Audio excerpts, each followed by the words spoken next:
All right, today we're going to dive into one of the biggest, most powerful concepts in the Bible, the love of God. We're going to break down what these ancient texts say it is, what it's like, and what it all might mean. So let's just jump right in. Think about it for a second. What really is the most powerful force in the universe? Is it something like gravity or maybe time? Well, the biblical texts we're looking at today, they offer a totally different and honestly a pretty surprising answer to that question. So to really wrap our heads around this, we've got to start at the source.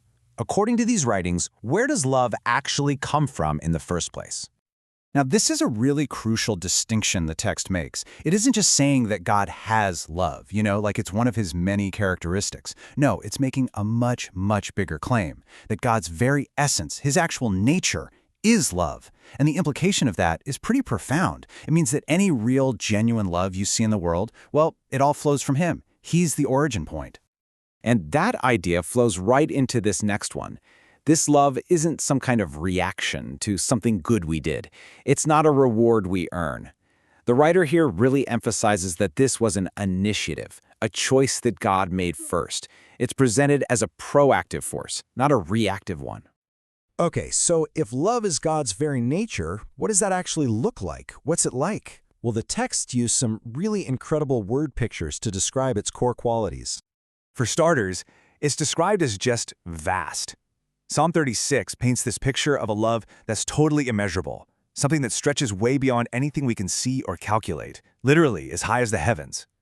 The point is to convey something that's way beyond our human scale. Next up, it's unconditional. And the book of Romans really drives us home with a pretty shocking detail. Christ didn't die for humanity after we cleaned up our act. The text is super clear. It says it happened while we were still sinners. This frames the whole thing as an act of pure grace, something completely and totally unearned. And finally, it's unshakable. The prophet Isaiah uses this wild image of mountains literally crumbling and hills being shaken to their core, but he claims God's love stays constant right through it all. The idea is simple. When everything else in your life feels unstable, this love is the one solid thing you can stand on. So we have the source, and we have the character of this love, but how is it actually demonstrated? The texts really build towards this central claim about how this abstract idea became a real, tangible thing. Now, to get the action, you first have to understand the problem as it's laid out in a letter called Ephesians.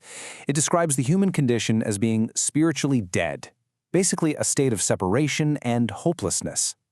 This really sets the stage for a pretty dramatic turnaround. And then the entire narrative just pivots on these two words. Right in the middle of describing this hopeless situation, the author drops this phrase, "but God." And what comes after those two words changes everything. The text claims that it was because of his great love that God stepped in, making people spiritually alive through Christ.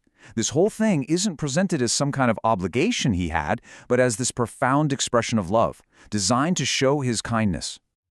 And this verse from the Gospel of John is probably the most famous summary of the entire concept.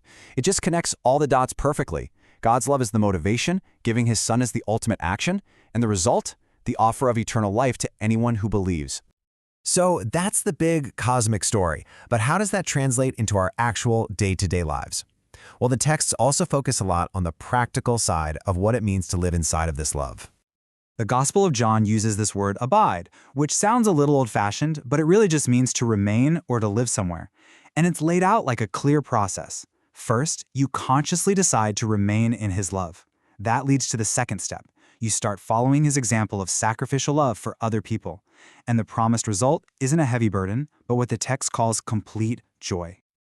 And hey, this isn't a one-and-done kind of deal. The book of Lamentations gives us this beautiful image of mercy as something that's brand new every single day. The idea is that no matter what happened yesterday, this love and compassion are fresh and available every morning. Okay, so let's bring all these different threads together. What's the ultimate takeaway from all this? The texts argue that really understanding this love gives you an unshakable foundation for navigating your whole life. I've always thought this slide from Romans 8 is just so powerful. Look at the list on the left. It's some of the worst stuff anyone can face: hardship, trouble, danger. But notice, it doesn't promise you an escape from those things. Instead, it promises victory in the middle of them, claiming that those who are held by this love are more than conquerors through it all. So, to just recap the core promises we've looked at, this love is presented as everlasting, not temporary. It's faithful, even when we mess up. It's rooted completely in grace, not in how well we perform. And because of all of that, the ultimate promise is that absolutely nothing in all of creation can separate a person from it. And that brings us to our final thought, a question that really gets to the heart of this source material. If this love truly is as constant and as firm as these texts claim, what anxieties, what worries, what fears in your own life could you maybe release into its care? It's definitely a question worth thinking about.